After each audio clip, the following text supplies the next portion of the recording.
Hello, my dear ones, and welcome back to this space. I'm Esther, speaking to you from Switzerland, and today I want to open a door that many of us keep closed for a very long time.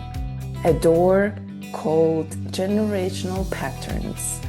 Those invisible threads we inherit from our parents.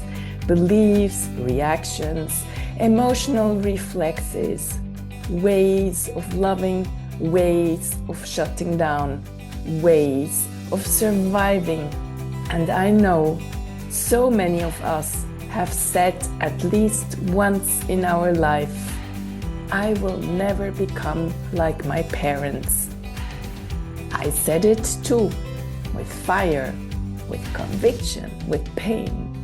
And yet, here's the truth. No one teaches us early enough. Most of our parents said the exact same thing. And still, they repeated so much of what they once wanted to escape. Recently, I visited my father in his elderly home. He just turned 91. And every time I realize that his cognitive abilities are still there, I'm honestly amazed. I knew this visit would not be easy. I felt it in my body before I even arrived. He was low in energy, depressed, not really joyful to see me.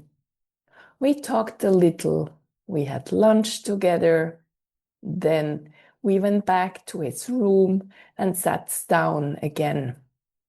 His arms were crossed tightly in front of his chest. A clear signal, closed, guarded, not available. I tried to gently open a deeper conversation about life, about faith, about death.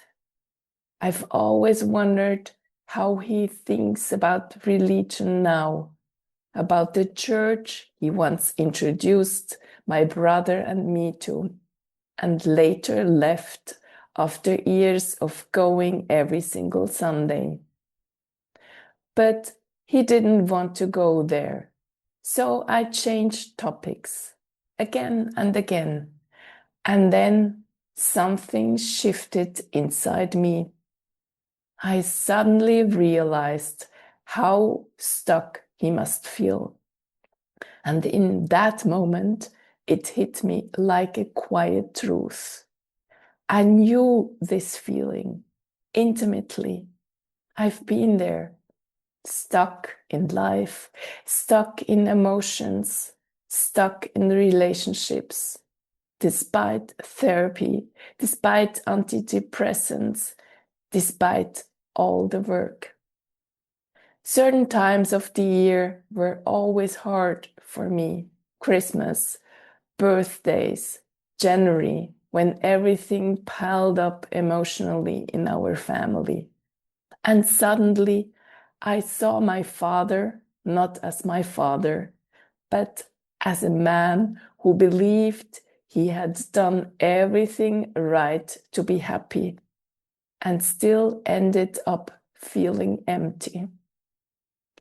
Now living in one room, no deep conversations, most of his friends gone, former colleagues, teachers, intellectual equals already passed away.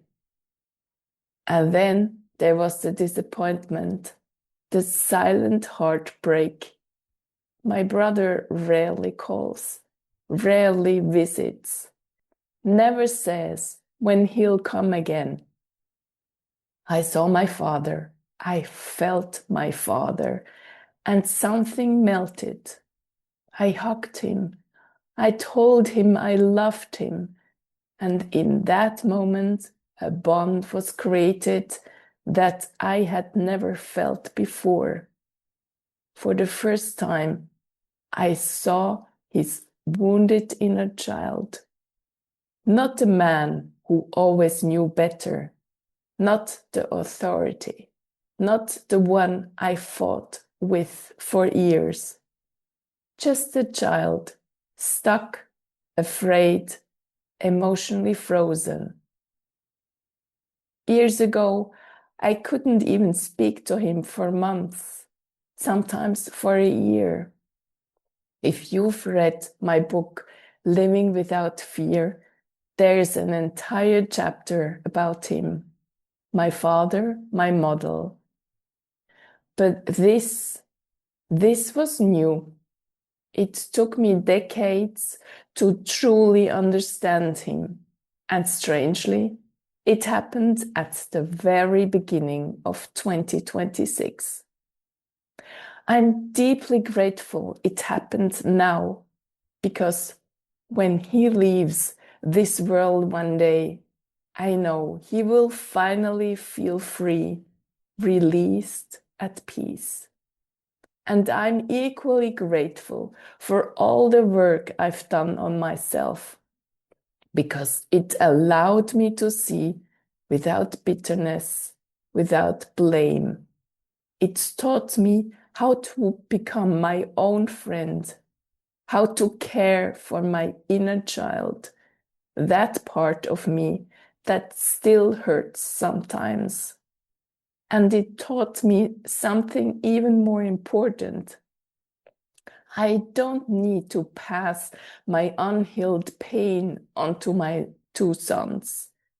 I don't need to act out my disappointments.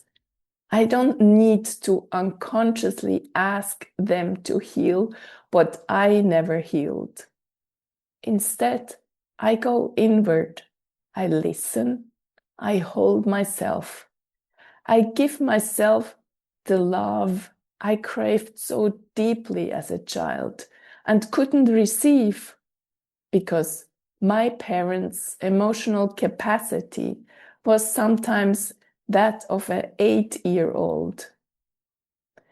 And this is how generational patterns end. Not through blame, but through awareness, through compassion, through courage. If this episode touches even one heart, then it has already fulfilled its purpose. Thank you for being here. Thank you for listening with an open heart. If you feel called to go deeper, I offer free one-on-one coaching sessions. You'll find the link in the show notes. And remember, new episodes are released every Thursday. Until then, be gentle with yourself. Healing is not loud, it's quiet, and it starts within. I'm sending you so much love.